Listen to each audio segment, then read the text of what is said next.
In Cadwork 3D, as you may already know, you can actually activate elements according to specific attributes such as their name, colors, and so on and so forth, and the same goes with vision. There is one thing that actually combines these two options, and you will find it under Window and Display Filter. For those of you who were already using Cadwork before this, you might remember having two options here. Display filter element display filter and general display filter. Now we have actually combined them both into only one called the display filter. In this window, you will have the ability to choose specific attributes to be taken into account in the vision or selection of all visible elements. Here, for example, we have 3 columns starting with names, production list, and group. You can change the content of every of this column at all time simply by using this drop-down list and change its content. You can increase or decrease the number of columns using this 2 green arrow button. So here you can simply add a column, and let's go here with, let's keep the name.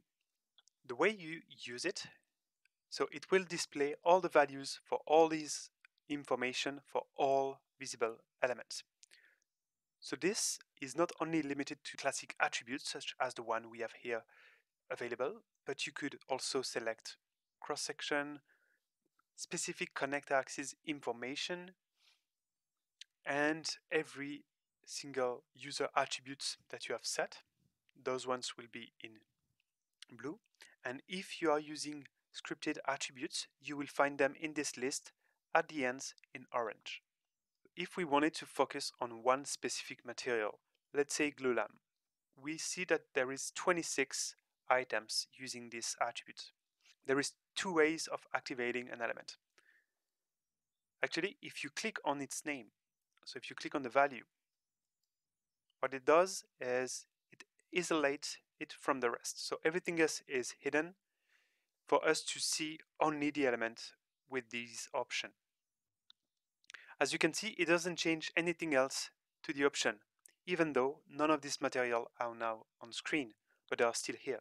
Simply because the content of this column won't be updated automatically for specific reason, because you can actually call back other material. If you want to see only the line that is currently activated, you simply need now to update the column. So this will update the column content according to the display.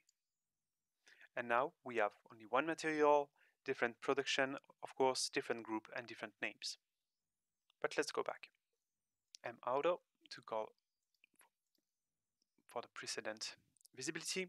Let's update here the column, so it will be back to the original. And here there is the other way of using it is by actually activating the elements.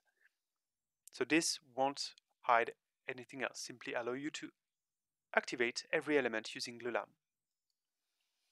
When you do so, you see that there is a loading time in all following column, simply because it will also activate and show you which are also used by the current selection. So here, glulam 26 item, I see all the different production number used by this element, in what group they are in, and what are then the name of all elements. If you have a check like this, it means that every single element with this value is currently selected.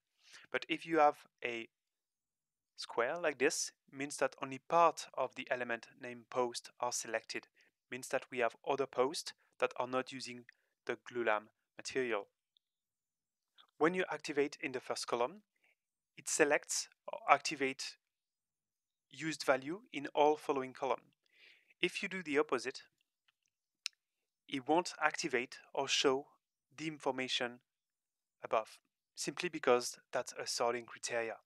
Here we don't really care about what other values are being used, we just want to select post. So it doesn't really change anything on the left side.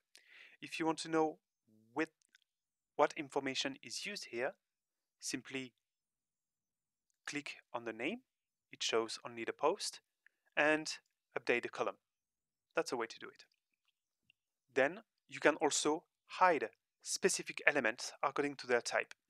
So here on the right side, you will have access to all different elements you could find in Cadwork 3D to hide them or not. Minus, hide everything, plus shows everything, and here you will have access to different options such as element module type, combining all the different elements such as openings, framed wall, floors, etc. etc.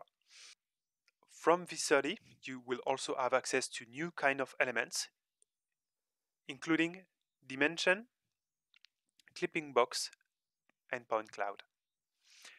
As you can see here, other type of elements are also available, such as the export solid that are normally not called back when you press J to call every single element. If we were to do it here, you see that the export solid don't come back, but simply by using this, you can actually call them back. Usually, we won't use always the same setting based on what we are doing or in what part of the project we are in. You can actually save specific sets. To do so, you will first need to click here on this black arrow. This will unfold the set menu, and here you can actually create set. So to create a set, the first thing you want to do is sort your settings. So let's do with material, production list, and group, for example, and let's focus on beams. Beams, and I want to see only rectangular beams. Update. So now we see all the different elements that have been used, and now you can actually create a set. So add set. So this will be, for example, beams. You can also save your set for you to use in other files by going save, and this will save an XML file named after your set in your user profile. As you can see, you can also load existing set, of course. So let's load, let's say, installation, CA, and one containers here. And then when you activate the set, you can go from one setting to another pretty quickly. So it will change the column you use and what elements should be displayed. Let's check this installation set that is actually installed in your init. It was an example of use of this display filter to use with the assembly numbers. Let's first here select the element without assembly number and hide them all. And let's update this to focus only on element with numbers. What we are going to do here is we are going to undo the zoom all, because this will always change the zoom according to the current visibility. And if we were to hide everything without updating the column, and here if you click on the first line, it will display the first element of your assembly. And then simply using Shift and arrow key, you can actually select the row underneath, and this way show the exact assembly sequence step by step.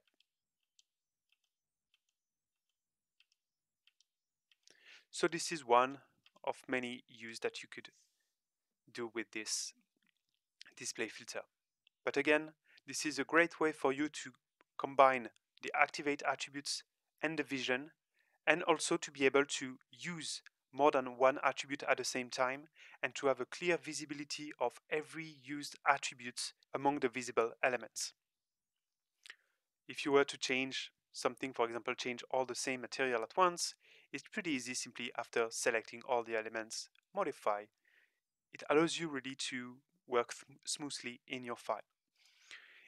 As you can see here on the screen I'm currently using, the size of this display filter impacts the area I have left to work with.